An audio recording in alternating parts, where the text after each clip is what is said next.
Hey folks, I'm Joe Bitar, Houston Safari Club Foundation's Executive Director. Welcome to the Hunting Matters podcast this week. Thank you for joining us. And don't forget to subscribe so you can get all the episodes uploaded to your favorite podcast channels and networks. I'm excited about this week's show. Our guest this week is Clint Steffens. Steffens, right, Clint? Yes, sir. I want to make sure I got that right. I should have asked that before. He's the owner and president of Conservation Incorporated.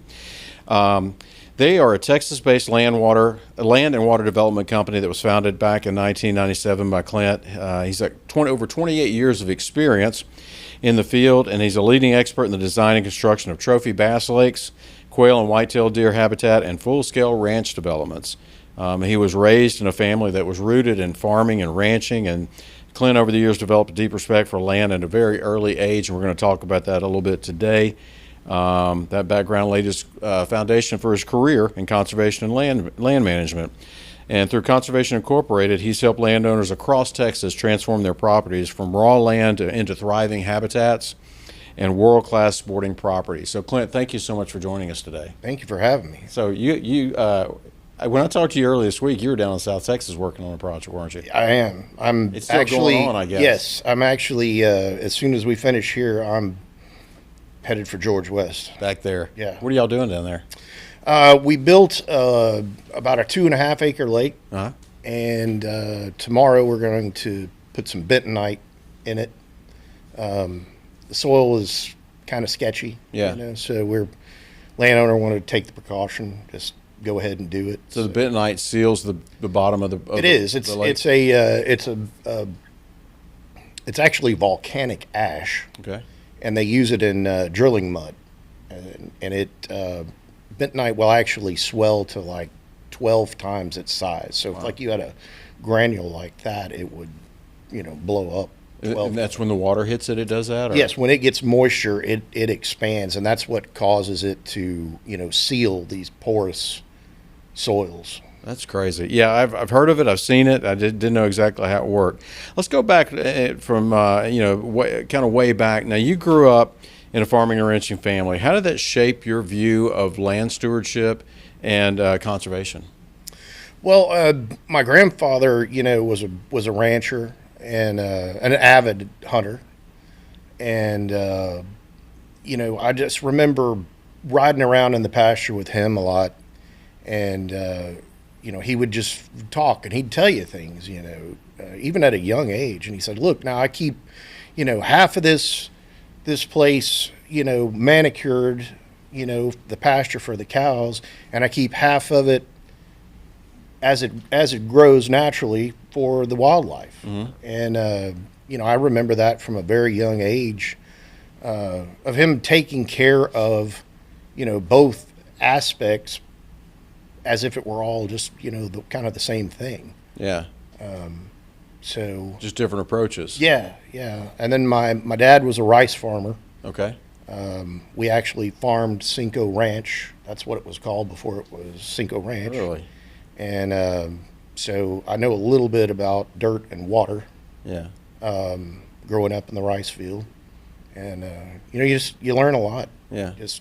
Just being there and growing up in it, and then working on the farm, and I wound up laying out a year or two during college, and when I got burned out, and worked on the farm, and learned a little more of the business side of it, and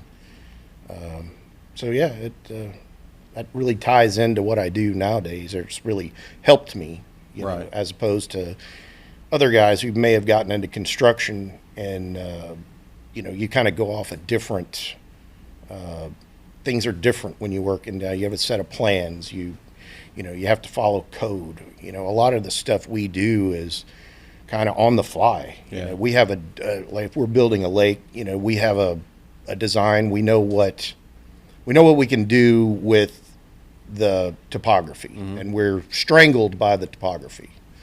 So we have a plan, but it's like kind of when we get into it, as it's being dug out and excavated, I'll see things that I didn't see before. The way maybe we make a peninsula around a tree or something like that, and then say, oh well, this would be a really good place to put a spawning shelf, within casting distance from the bank.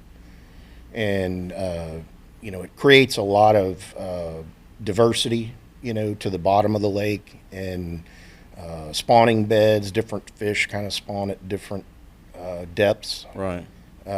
You need depth, but you also need shallows, and you need the in-betweens. It really, it really has to be kind of a mixed match of everything. Yeah. When you're doing that type of thing. Hunting Matters is presented by Copandero Indoor Archery Pistol and Rifle Range, your premier indoor archery pistol and rifle shooting destination. Located in Oak Ridge North, right next to the Woodlands, Copandero offers two 25-yard pistol ranges, a 100-yard rifle range, and a 25-yard archery range. Whether you're honing your skills or just starting, Copandero has everything you need, including rentals, classes, a retail store, an in-house cafe, and a VIP lounge.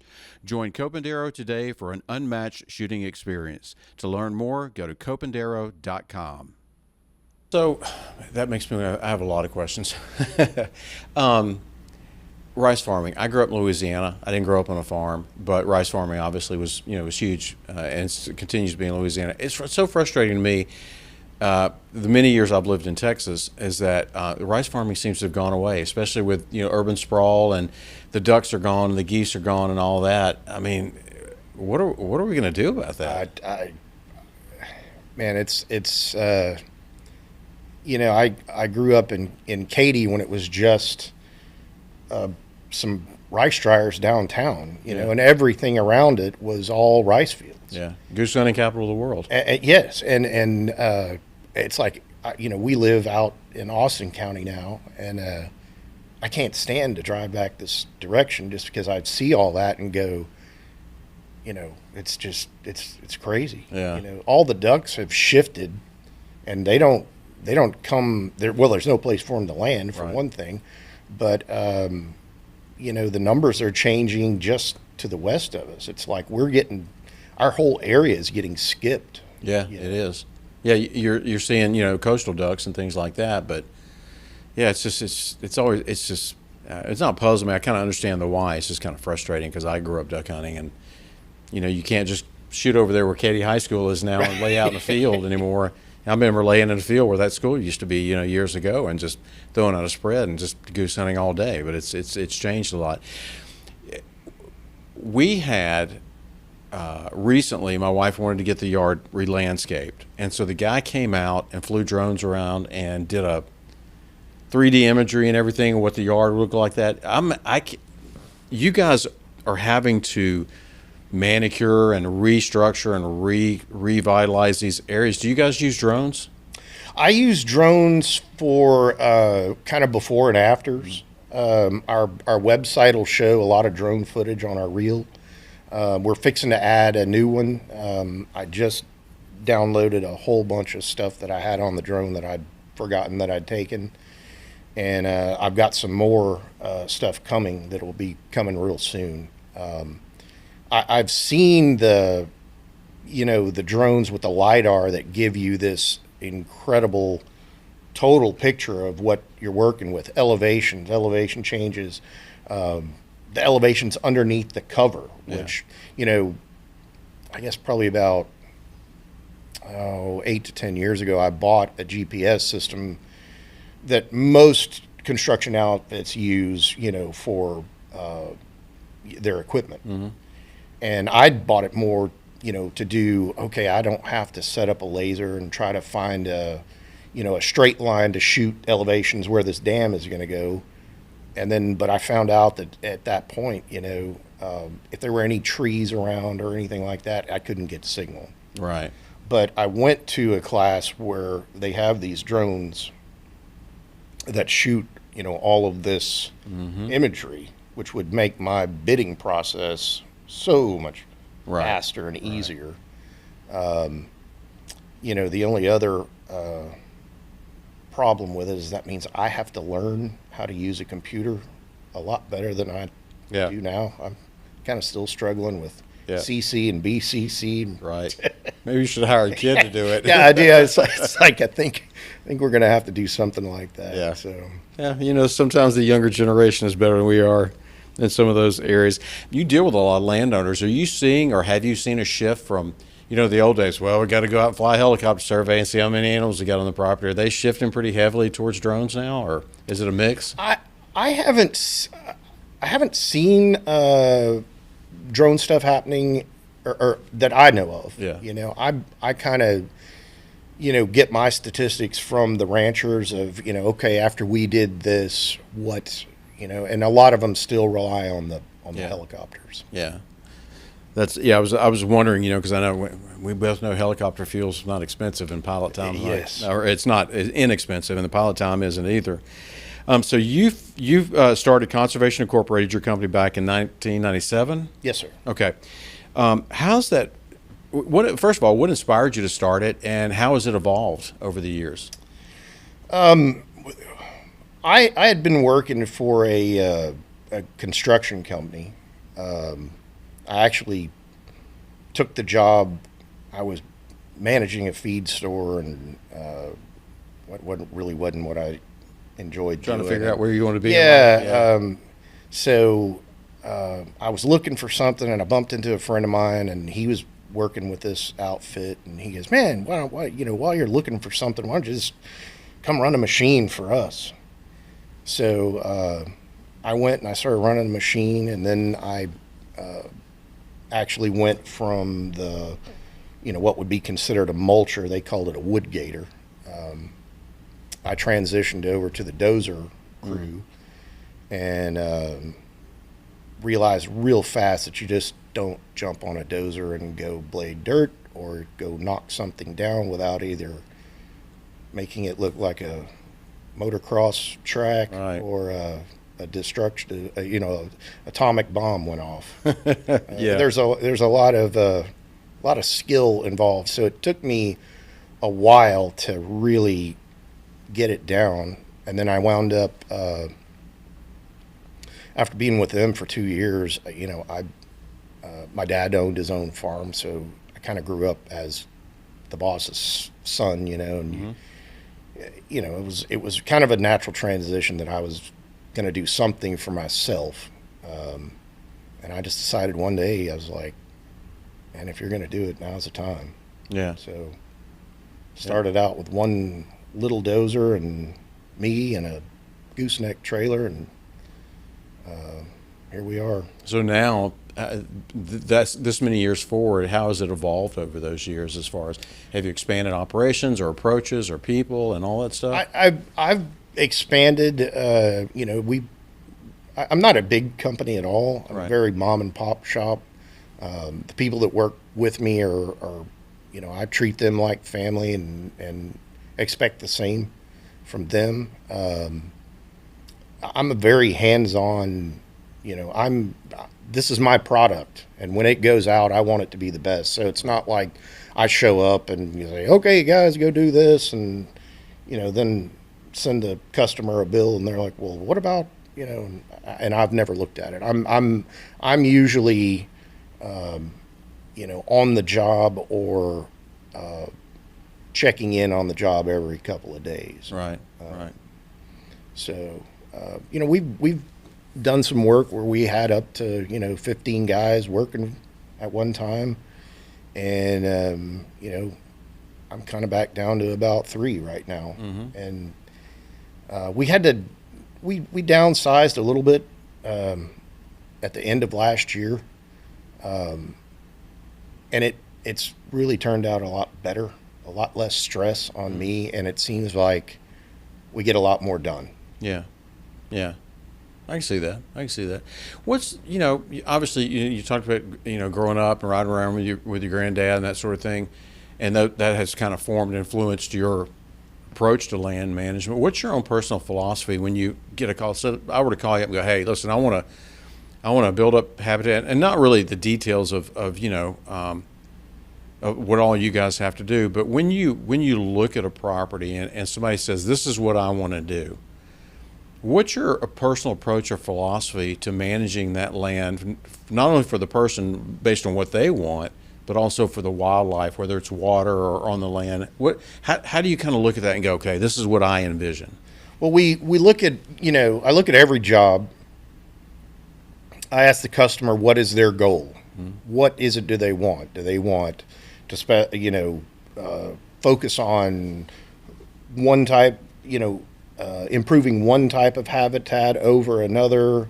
You tend to improve all of them when you're doing, we would do quail work, Yeah. and the deer benefit just as much, almost sometimes even more. The statistics on the ranch, we've been going down and working on since 2017. They started out with, about we started working the quail end of it. So they started out with about 10 to 12 coveys a day on a hunt. This year, their daily average was no less than 20 and up to 28. Wow. The deer, improved as well over that period of time. There's 35% more deer there now than there were then. It's due to higher fawn survival rates because the grass is taller. You're opening up. They also have edges that they can get to, and get away from the predators. And they've seen weight increase in the deer, and then about a 30%, 28 to 30% improvement in antler growth. Wow. As well. That's impressive. But kind of back to where you started with this, I ask people what is it that you want to focus on, and they go, I have a lot of people who go, well, I want my lake here, and I'll go, well, I really wouldn't advise putting it there, over here, we're going to catch more runoff. Mm-hmm. If you're going to be putting your lodge, your house, or whatever up here, well, this is kind of a better angle. Sure. Where you've got we're making it aesthetically pleasing as well, So it's like I tell them, what I can do and what I would do if it were my place. I always tell people what I would do if it was my place. Yeah. And they can either, go with that or not go with that. Right. But you can't fight Mother Nature. Right. As far as topography. Mother Nature and Father Time, the only two undefeated people on the planet. Well, I always say she's going to take back what's hers, no matter what you yes, do. Yeah, Listen, exactly. I've lived in floodplains, half my life, so I understand that. And I'm guessing, a lot of new landowners, especially who don't have that experience. We're seeing people grab land, have for the past several years in Texas, and they're new landowners, and exactly like you're saying, you walk in, they're like, well, we want to put the house up here on the hill, and we want to see the lake every morning when we get up, and then you go, well, yeah, but there's runoff and et cetera, and then they go, oh, I didn't think about that. It's foreign to them. It's every day for you. I mean, it's built in your DNA now. Yes, yeah. It's what I do. It's like I don't know anything about computers or any of that, so I pay people to do what they do best. You do what you do best. Exactly. Capital Farm Credit understands that there's something about the outdoors that pulls you in. Could be the fresh air, the colors, the smells, the animals, the freedom. It's all just a part of who you are.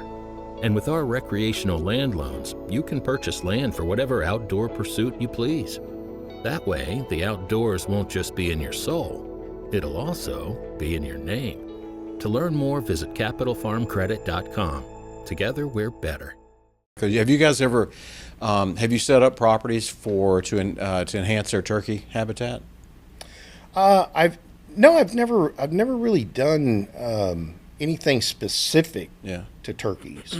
I have the reason I'm asking that question is I have a question, and you can maybe tell me you don't know or whatever, but so I was listening to a podcast not too long ago, about a year ago, and this turkey biologist came on and said something, and I went, it makes absolute sense. He was talking to this landowner. The landowner goes, my turkey count is falling down. I don't know if it's predators, I don't know if whatever. And so they found out what really wasn't the predators, and the rainfall was pretty good and everything. And the biologist went out there and looked. This is a guy that he lives, eats, and breeds turkey habitat. This is his specialty. And he told the guy, he said, look, he said, here's the deal. And I'm thinking it will fall into the quail situation too. He said, you see all this big tall grass out here? You're not seeing turkeys because they're not coming out in that area. He goes, well, but it's good cover and good camouflage for them. He goes, yeah, but turkeys like to see. They like to see the predators coming, that sort of thing. He said, if you'll start cutting swaths through this big open pasture, you'll see those turkeys start moving, up and down there. Is there any truth you think to that? Because yes, I mean, I never thought of it till now, but I've never seen a turkey in the tall grass. yeah, me either. They're always out where they can see their surroundings a bit. Some of us are thinking, well, they need cover and they need to hide, but they like to see around them and the predators. And anyway, I told a friend of mine who runs a ranch down in South Texas, and he's like, I'm going to try that. And he started doing that. And last year we saw the birds pick up.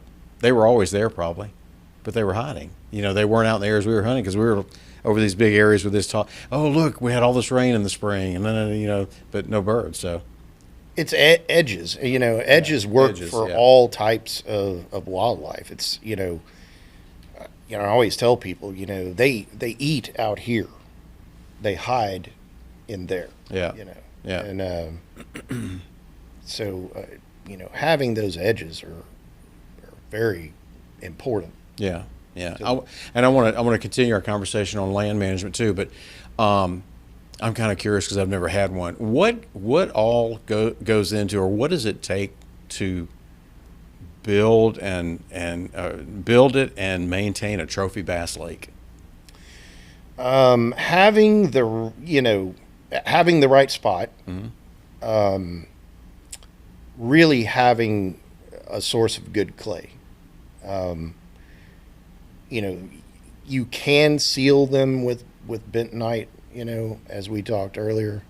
But I would much rather know that I have something, sticky that's gonna. I know if I can put my hands on it, I know if it'll hold water or not. So let's do Trophy Bass Lakes 101. So you and I were talking before we started the podcast. You mentioned bentonite. If you wouldn't mind telling our audience what that is and what it does. Bentonite is it's actually a volcanic ash, and it's like it can come in like a granule or a powder or kind of a mix of both. And when you spread it out in the lake bed, and then kind of mix it in with the soil, and then some people will water it and then roll it. We just roll it and then, try to get water on it as fast as possible Before it dries out and starts to crack. It won't, because it's not. It's just dry, and it'll just stay there in the dry soil. Okay. But, just getting it in there so that way when it does get wet, it swells. So once you guys get it and you get the water in there and all that stuff, do you guys do lake and pond management after that? I do not. I'm strictly the earth moving end of it. Got it. Yeah. Okay. So somebody else would come in and do that, Yes. or the owners would. Okay. Because I know I've seen lake and pond management companies over the years, different ones, and I didn't know if you guys incorporated that as well. Hunting Matters is sponsored by Bass Pro Shops and Cabela's. Under the visionary leadership of founder Johnny Morris, Bass Pro Shops and Cabela's is leading North America's largest conservation movement. Together with their partners in conservation, they're positively shaping the future of the outdoors through donations, grant making, and advocacy. The 501c3 Outdoor Fund raises funds to support conservation efforts by activating more than 200 million passionate sportsmen and women, rounding up their purchases in Bass Pro Shops and Cabela's stores and online. Visit BassPro.com or Cabela's.com today. So you talked about quail earlier. Kind of what are the key elements that you guys are implementing as far as building really, really productive habitat for? I know they're probably different, or maybe you build one for one animal and then it's a side effect for the other. But when you're looking at quail and whitetail deer habitat, what are the things you guys are looking to accomplish? So with the quail, where we've had a lot of success is, building these lanes. I call them a lane. They're anywhere from, and they kind of move in and out. Your edges move in and out, and it just flows. So you don't want straight lines, because the predators and the raptors can see down straight lines. So you kind of just make it meander like that. Right. And It varies. We've gone anywhere from 80 yards, and then we'll go out to, 150, sometimes 200 yards. We try to keep it, within kind of like 150 or so that if your quail truck's going up the center and your dogs are working, they're not one's over here pointing and one's way over here pointing, and then everybody gets split, and it's a little easier for the dogs to cover. But what we look for is a base soil, that's not rocky if possible, and so we go through and we clear the brush, but we leave a little motte about the size of maybe two 3/4 ton, full 1 ton trucks. Okay. And we try to pick dense, thick brush, and we do that about within a softball throw. So it was the farthest you could throw a softball. We would try to have another one or the edge or something, so that the quail can get out, get in the grass, do their thing, but then, here comes a predator or something, they have quick cover to get to. And we set these lanes up on, the one ranch that we've done a lot of work on, to where, the hunt is just, you can hunt this one if the wind's from a different direction. You can go up this one, come down this one, they flow through the ranch. Yeah. And, again, it also helps the deer, because now they have, you're going to get a little regrowth. We don't get all of the roots, but that gives, some more low brows, because, if some brush gets over 3 feet tall, the deer really can't get much higher than that to eat. The Is it browse. kind of that same principle as when you do controlled burns? Yes. You have some of that new growth? Yes. Yeah. Okay. You get something new coming up, and it's just good for everything. Yeah. Of course, it requires a little bit of maintenance over the years. It's not something you got to do every year, but it's you just kind of have to play it by ear. There's some of the areas that we've done are 5 years old and still really don't need any stuff. Some of them, with different types of brush, some of the stuff will come back. The white brush is, it's the worst. Really? You really have to dig in. If we're trying to bust up a real, heavy white brush area, it's like we'll clear it all, clear it off the top, and then just go in and just rip it with the dozer blade and really boil it up, Really? try to get that root system uncorked. Yeah. Huh. You talked about earlier, of course, you got to talk to the client. You got to understand what their needs and desires are too. Is there anything else when you go and look at a new property that you that are kind of your benchmarks for evaluating what you need to do and how you need to do it? Aside from obviously, gas and electrical and those sorts of things, of course. But we always do, a one call, because you just, in Texas, you don't know where Right. the old lines are.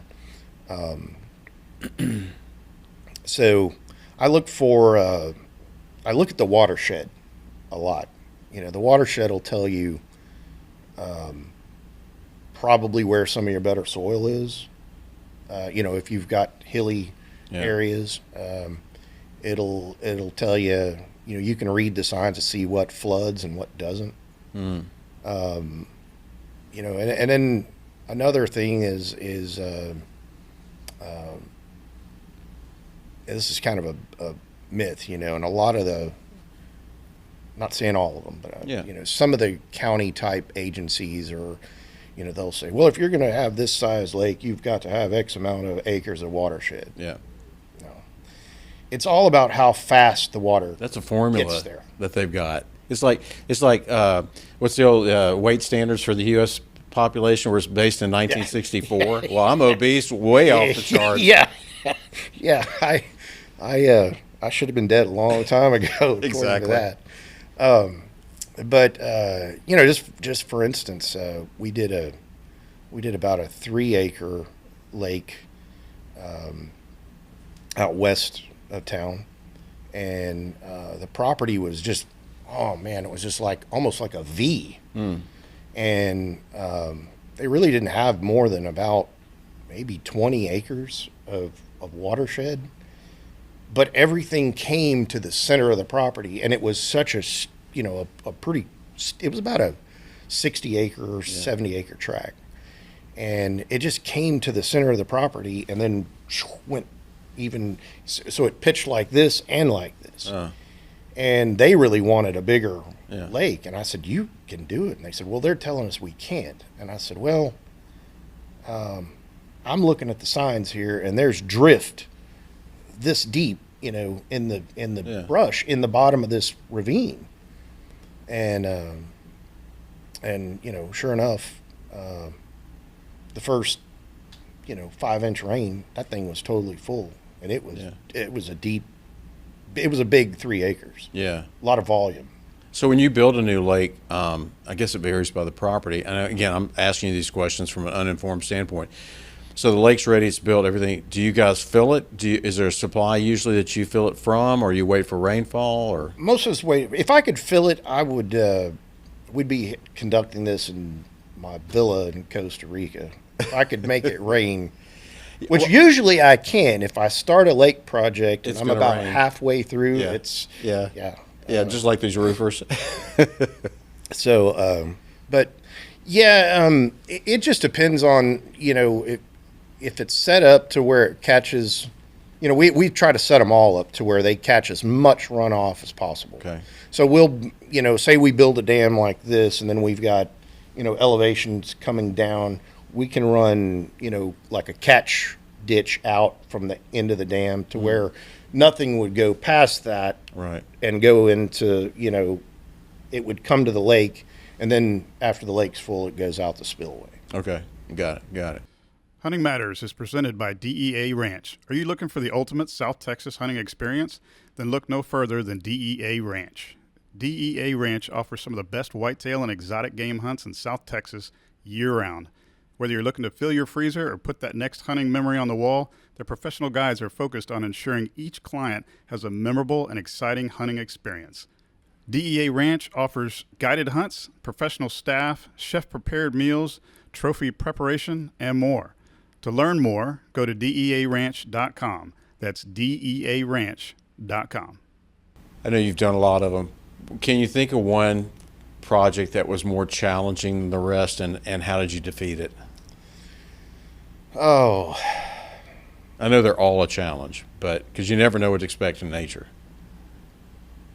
the silt removal projects, they can get really challenging. Silt, so we do a lot of renovations of lakes. You know, old tanks that, you know, the way we move dirt now, as opposed to, you know, 40 years ago, is night and day. You know, back then everybody just backed up with a dozer and started shoving. Okay. And, you know, now we have, you know, tractors and scrapers. I don't use tractors and scrapers because we do a lot of smaller, you know, we do a lot of 2-3 acre stuff. So there's, and it's tucked in a small area. So we use an excavator, off-road trucks, dozers, and so when you go in and you renovate one, you know, you drain it, and then you've got all this stuff in the bottom. Silt, which is, you know, feels like mud, is really more of biomass than it is sediment. It becomes sediment, but it's more a plant life that grew up, died off over the years, and it just starts building this layer. And when you get all the water off of it and you get a hold of it, it tends to be like a kind of like a black jelly. But that smells good. It's, yes. and then it has all kinds of, you know, the bottom will always have all the dead fish. Yeah. Then you have the fattest raccoons and buzzards hanging around for a while. And Right. It's pleasant. So those reconditions are probably the tougher ones. Yes. Yeah. Sometimes, you know, you just don't know actually how much is there. And I don't know what it is, but it just seems like every time you touch it, it multiplies. Really? So you have to Because be. it just kind of starts to fall apart. You know, you know, a lot of times we'll have, you know, an excavator sitting, you know, build a bench on the base of the dam, Right. and we'll dig out what the excavator can reach and throw it over the backside of the dam to create a longer slope or whatever. But it takes, you know, it takes a lot to dry it out, and you have to work it, and, you know, so it'll crust up, and then you go kind of break it open again, and you eventually turn it into dirt. Yeah. Yeah, I'm guessing, you know, over time, over years and years, that compressed material, then all of a sudden somebody takes the water off of it. Yeah. Hello. Yeah. The craziest one we did was out between Carrizo and Eagle Pass a long time ago. And a lot of those tanks had been dug back during the drought of the 50s, after Really? the government uncorked a lot of money just for them to start digging places to catch water. Okay. And we were just going to clean this thing out. Well, we started pulling out scoops, and it was almost 14 feet of pure silt. I have a picture of the excavator actually sitting, and you could see exactly where the dragline channel was, and he's sitting in the bottom, scraping off the wall and throwing it up on the shelf so that we could pick it up again and move it. Wow. And That adds a little time to the project. we found a Texas water siren, is what they call it. It's kind of looks like a cross between a water dog and an eel. Okay. And they have like a little head and little tiny legs right here. Oh, yeah. But the rest of it's kind of yeah. you know, like almost like a snake or Yeah. an eel. Oh, yeah. And this one was like 2.5 feet long, and like, I don't know, he was been in that silt since probably 1950s. Yeah. So he was. And probably has been alive way before that, too. Yeah. Those things are hundreds of years old sometimes. Yeah, I mean, it was. I mean, normally I see them about like that. Yeah. You know. Yeah. I'd never seen anything that big. Besides that, what's the most bizarre thing you found in the bottom of one of these lakes? Oh. Okay. So we were doing one out in the Brenham area, and we're digging test holes. And I'm down about probably 8-10 feet, and you know, pulled up this dirt, throw it to the side, and I see this bottle just roll off. So I'm like, oh, that's kind of different looking, you know. So I get off and pick it up, and it's like a little bottle about like that. And I look on it, it says Lee and Perrin's Worcestershire sauce, and it's raised glass. Yeah. You know, and it had like I looked it up. You know, I looked up the bottle, and it had like a glass cork. And it said that bottle was made between like 1840 something and 1880. It was still intact. And the bottle was still intact. Wow. Didn't have the cork. Sure. But I was like, man, yeah, who That's crazy. knows who was putting some Worcestershire sauce on their raccoon or whatever they were that's coming crazy. through. Probably drug over from England or Yeah, something. yeah, I mean, way back when. It's crazy. And we found another lake we're digging test holes on as well. It's kind of strange. Out right on the Brazos, and dug down pretty deep, and again left the dirt sitting up top, and the ranch manager called me and said, "Man, I saw something shining on one of those test hole piles." And I said, "Really?" And he goes, "Yeah." He goes, "Let me send you a picture." And it was this spear point. Oh, It wow. was like that, like, you know, it was. Wow. But I mean, it was deep. So Yeah. who knows that was Indians? You know, they Yeah. could have been cavemen. Something like that big is probably thousands of years old. Yeah. Yeah, that's crazy. Too bad you didn't see it first. And I didn't get to see it, but one of my operators, we were working out in South Texas, and he was stacking the brush, and he has a picture of this rattlesnake that is at least that big around. You know, sitting in the seat of an excavator, you're 5 feet off the ground. Yeah. So he's got it up in the air. The snake is still hung in the brush. It comes all the way down to the brush pile, and then there's 3 or 4 foot of snake on there. So it was well over 8 feet long. Wow. And I said, "Did you lay that thing out? My gosh, that's got to be close to a state record." He's Yeah. like, "I wasn't getting out of the cab." I'm like, "Well, it was dead. You mangled it pretty good. I'm not getting anywhere near it." So Yeah. we've seen some really big. I mean, it's working in the brush and Yeah. out there. You get to see a lot of stuff. One of my operators actually saw an ocelot. Really? Yeah. Huh. He said, what are those bobcats with a long tail?" Yeah. I go, "Bobcat, it's called a bobcat because Yeah. it doesn't have a tail." He goes, "No, this one had a long tail." And we pulled up a picture, and he goes, "Yeah, that's it." Wow.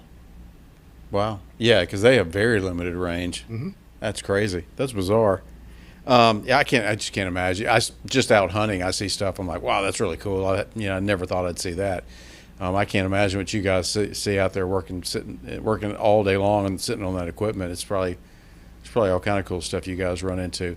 You know, you're kind of known for your ability to read the land. I mean, what does that mean when you read the land? I'm going to get your wizard's cake. It's just, kind of compiling. It's just everything you've compiled in your head over the years. All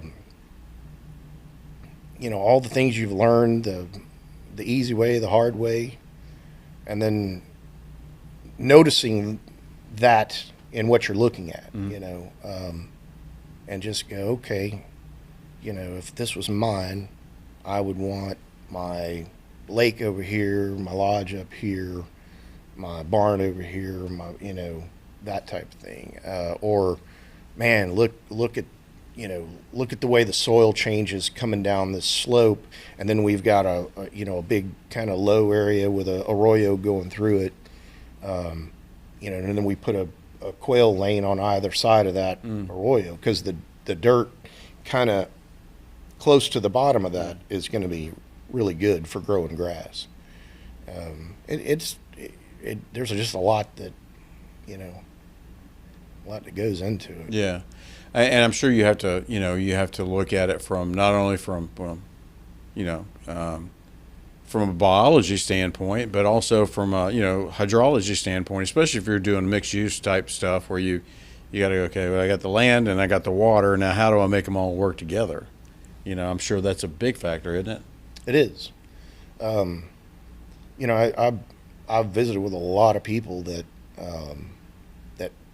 had places and weren't seeing the deer they wanted to see, and I just said, if you've got the food and you have the water, if you have an area that's going to get water, then you can plant some food plots in there, or you can create things that the deer are going to want to come to, and then you still have a place for them to hide. You have all those sources: a water source, a food source, and a hiding place. Why would you want to leave? Yeah. And it's in a low fence situation, it's I'm trying to hold everything in my area. Right. And why would you want to go to McDonald's if you can just stay at the steakhouse for free? Yeah. Nobody wants to imagine an emergency on a hunting trip, but when the unexpected happens, you want the team of medical and security experts at Global Rescue to be there for you.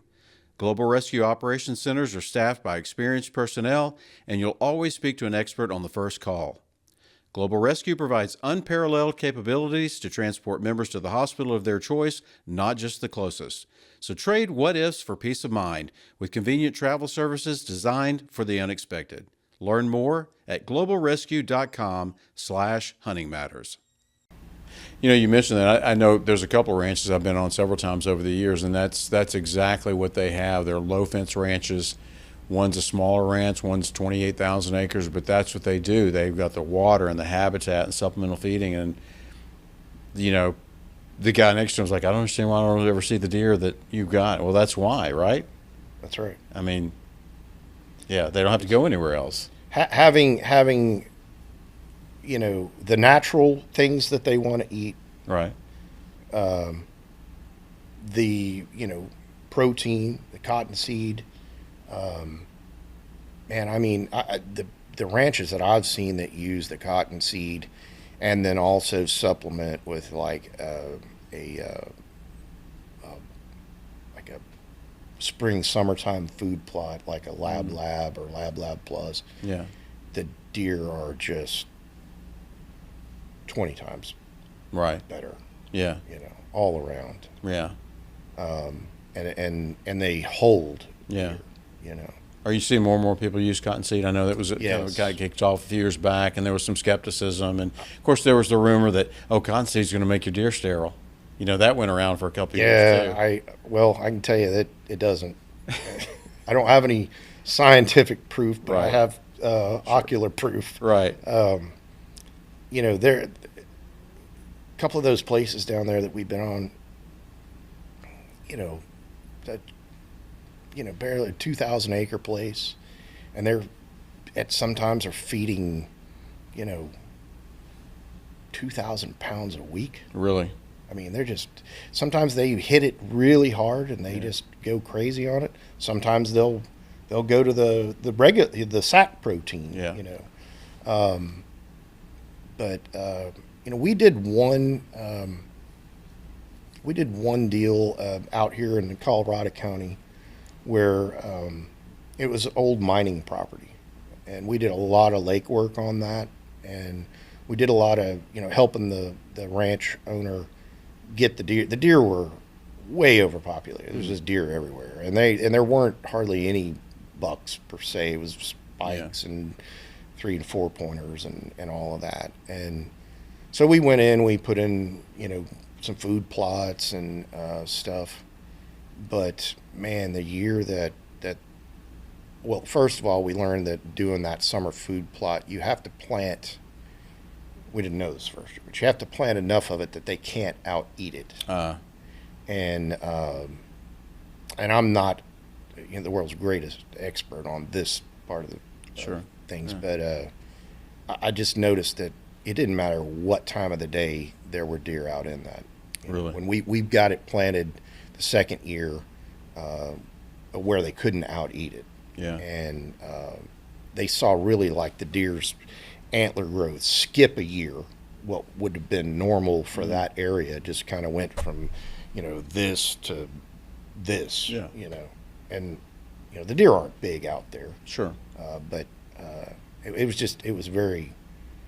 It again goes back to, you know, they had all the water they could drink. They just didn't have the necessary food that they wanted. So how do you estimate for that so they don't out eat your food plots? I really don't know what the formula is on that. A lot of the places down deep that South Texas that do that, they'll high fence their food plot, let it get up, because once it gets to that, you're good. They can't out eat it. Yeah, you're good. But then they'll fold that high fence up, and they can go in and eat and stuff like that. You answered the question right there. You're saying out eat, and I'm saying out eat. Yes. No. Yeah. So the way we did it over there in Colorado County is we just planted like 50 acres of it. Okay. And the population couldn't overtake what we planted. Right. Okay. That makes sense. We talked about drones earlier, and I'm sure you've seen a lot of things over the years, your years of doing this. Are there any other new or emerging technologies that you guys are utilizing? Not a lot. one of the biggest things in heavy equipment is the GPS stuff. Okay. Where you lay your plot lines out and all that? Yes, and I don't really use that because all of our stuff kind of changes on the fly. We don't have a set of plans that, all that stuff has to be, fed into a file and then put into the machine, and then the machine, you can flick the switch and it's not going to cut deeper than this, or, it's going to fill or whatever. There is some new, on the newest excavator we got, there's some settings on it. It does, I mean, I could run it with a GPS, but there's settings I can do within the cab that, it won't let us dig deeper than a certain depth. Okay. Or if you were working in a tight area, it won't let that machine swing outside a certain zone. Which that, could be kind of handy if we know that our clay layer is only X amount deep, X number of feet deep, and we don't want to dig past it. So I could set that in an excavator, and that way, the operator who might not really see what or know when the soil change comes. Right. That's kind of the other thing is I can't go out and just hire a regular guy that runs construction. That's just an operator. Yeah. He has to be able to recognize, okay, this patch of brush would be better to leave because it's thicker, denser. It doesn't have any mesquite trees in it, so the raptors could sit up there and pick Right. the quail out. So I'm going to use this. Or, hey, this is, this area over here. It would really make us have to move this dirt a lot farther, but it's in a great place for a spawning bed or a shelf or a place to put some brush pile under. It's we kind of have to look at what we're doing and really kind of be able to see what changes. I mean, we've been in places where we were digging and everything was great, and then all of a sudden, bam, here's this big area of sugar sand, and you're like, whoa, wait a minute, we can't go that deep, or we need to cover that up. Yeah. Do you guys, when you're starting to build a new tank or a new lake, do you guys have to do core samples to know when you're going to hit the clay, or do you test that? Yes. Okay. Yes. So if there isn't, there a lot of times you can look at a satellite image and go, okay, well, there's a pond here, a lake here, all around this property. Right. So you get a good sense for, we're probably not going to have any problems. So if we don't go out and dig test holes before we ever move equipment in, when we do, that's the first thing that happens. Okay. We go around, dig test holes, make sure that, what we've put down on paper is going to work. Yeah. Yeah. Again, I'm asking these questions because I've never done this kind of thing, but yeah, I can see how that would absolutely save you guys a lot of heartache and trouble. Are you looking for an investment that goes beyond the ordinary? Wildlife Partners is the nation's leader in breeding and consulting for the exotic wildlife industry. When you invest in wildlife, you're not just acquiring a 100% tax-deductible asset, you're playing a vital role in the conservation of endangered species. Do you own land? You can turn your ranch into a profitable wildlife-driven business. And even if you don't own land, that's no problem. Wildlife Partners offers unique opportunities for non-landowners to invest in conservation while enjoying significant tax benefits and potential cash flow. You've worked all over Texas. How do the different ecosystems and landscapes influence your approach from one project to the next? I mean, do you have kind of a standardized operating procedure, or are they all different? A lot of it's, different because you can work in the same area, but the topography can be totally different. And then the soil can be, change. There's areas of Austin County where we have, great clay everywhere. And then there's a few spots where, you dig a few feet down and it's talcum powder. And you really don't know what you're going to get. We have a good idea from just kind of knowing the area and knowing things and looking at things. You can kind of tell which way it's going to go. But I mean, we do get surprised. I'm sure. I'm sure. Is there anything unique about? Have you ever done land projects in other states? I did one just on the other side of the Texas border in Louisiana. Okay. Is that a different approach to doing things, or? It is. It's I'm sure it's Louisiana a different is. soil, and it's. I looked at one just south of Shreveport. Red clay. Yeah. Yep. And they wanted to totally redo this lake. It was existing, and I didn't feel real comfortable just because I didn't know a lot about what's underneath their ground. We never wound up putting a number on it because it started changing, and the scope of the work started changing, and then we got onto some other things, and that's I love going south. Going east is kind of different for me just because I grew up on the prairie, and I get a little claustrophobic over there in East Texas sometimes. Yeah. But I've worked over there a lot. Right. It's nice. Yeah. What is it you love about, when you describe the different topographies and lands, what is it about South Texas you love so much? Is it because you're more familiar with it, or is it something unique about it?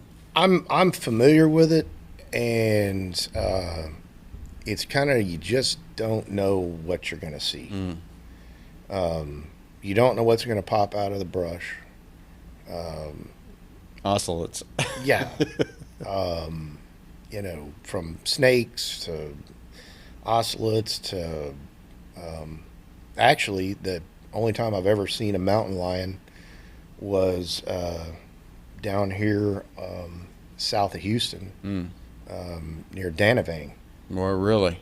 We were working on a property that had just it'd been not even taken care of or thought about for years, and we went in but just to reclaim the fence lines and in the interior roads, and we were actually riding it with the client, and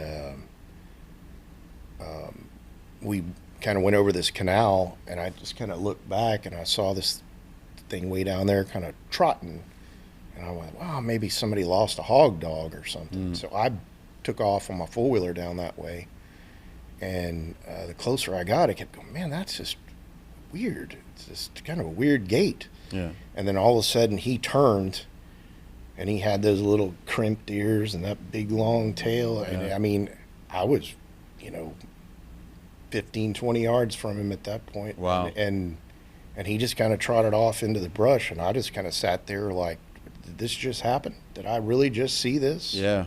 In Texas? Not a place you'd normally. Yeah. And Near now, the if I was in the coast? Yeah, if I was in the hill country, or if I was over near Big Bend, that'd be a different story. But that's crazy. Yeah, I think there's more mountain lions in the state than people have any idea of. I do too. They're just so elusive. There's been a lot of talk over the past several years about we need to have regulated hunting seasons in Texas. It's been a big bone of contention for the past several years, and I know there's a lot of movement that is people are wanting to have regulated hunting, but you talk to the farmers and the ranchers and the people that see them on a regular basis, like, we're good. Our populations are very strong in Texas. Yeah, and they're not out of control either. No. My brother-in-law is from New Mexico, and the mountain lions almost ran the mule deer off of their place. Oh, yeah. Just, decimated them. Yeah. And it has to be done by a state trapper, and then if you shoot one, well, you have to have a license, and whereas here it's, if you see one, Yeah. you can shoot it if you so choose. Right. I don't know. It'd be kind of a coin toss for me. It's so majestic, and I'd love to have one on the wall, but Right. then again, how often do you ever see one? Right. Yeah. I think they're there, and they're just elusive. You don't see a lot of them, and I want them to be there. I think they're cool animals too. I agree with you there. I just I don't know how many in the state of Texas you have professional outfitters and things that are just going out for mountain lions. I know there's a few in West Texas, but we had, you're talking about the mule deer issue in New Mexico. We had a mountain lion that we found, I think, out on our property west of Uvalde, between Uvalde and Del Rio, and it showed up one year. And typically, you sit in deer blind, you see quail, and you see deer, and you see rabbits, and you see all this. And this mountain lion showed up, and I actually caught a glimpse of its tail one day as it was crossing a sendero. And for the next season, we had nothing. I mean, whether it ate everything or ran it off, I don't know what it was, but it definitely changed the dynamics of our wildlife population on that property. It was something else. The Houston Safari Club Foundation is a 501c3 nonprofit organization that supports the future of hunting and conservation. Wildlife and habitat conservation, youth education and outdoor experiences, scholarships, and anti-poaching efforts are just a few of the programs supported by this organization.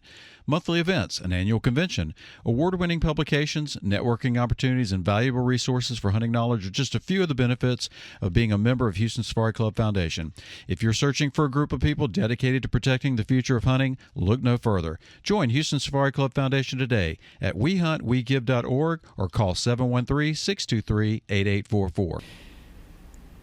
Yeah, I'll never forget this for the rest of my life. So when I was young, in elementary, junior high, family had a lease out near Del Rio. Mm-hmm. So I'm hunting with my dad, and we're sitting in the stand, and I hear this thing, and it sounds like somebody just bumped the siren on a fire truck. Mm. Wow. Oh, yeah. And I was like, "What was that, Dad?" And he was, I don't know, And I think he knew exactly what it was, because we had to walk out in the dark. Oh, yeah. He would have never gotten me out of the stand. But when we got back in the truck with our family friend, I told him what we heard, and he said to my dad, he said, "Lenny, you know what that was, don't you? That was probably a mountain lion." I just went, like, "You let us walk out in the dark?" Yeah. Well, fortunately, they're usually the other way from us, but still. I was just like, I didn't want to become a snack. Yeah. Well, I used to get out of that property we had that we leased up in Uvalde when we figured there was a mountain lion out there. We had to walk back to the camp shack, as we called it, and I was a grown man, and I was still like, constantly looking around, and because just the thought of them being there is kind of a little bit unnerving in the dark, because you're out of your element. But well, man, I got a ton of questions for you, but we're about out of time, Clint. So where can people go and find out about you and Conservation Incorporated? They can go to lakebuilder.net. Okay. Is our website. Yep. It has a lot of drone footage on some of the lakes we built. It's we're soon to have some of the quail stuff up on it. Okay. It'll show some befores and some afters and some durings. Or you can call me on my cell at 832-731-1513. And awesome. we can set up a time to look at that property and what have you. Awesome. So, I wanted to give one to you and Sweet. and one to Johnny, and y'all Sweet. can fight over those. And well, I'm not fighting Johnny. He's a real fighter, so I'm going to let him. That's one of the choose. benefits of hiring us is we come in and fix your ranch, you get a And you free get a free hat. cat? Hey. I don't know why the phone's not ringing now. And and I don't need any more caps, says no man ever. Appreciate that. Thank you so much. Folks, we've been joined this week by Clint Steffens with Conservation Incorporated. Check out their website at lakebuilder.net. It's easy to find. And Clint, we really appreciate you being here with us. Man, thank you. This has been a lot of fun. Awesome. Thank you so much. Folks, we'll see you guys next week on Hunting Matters, brought to you by Houston Safari Club Foundation. Take care and have a great week. Hunting Matters is a Houston Safari Club Foundation production. Please rate, review, and subscribe wherever you listen to podcasts. For questions or more information, email us at info@wehuntwegive.org.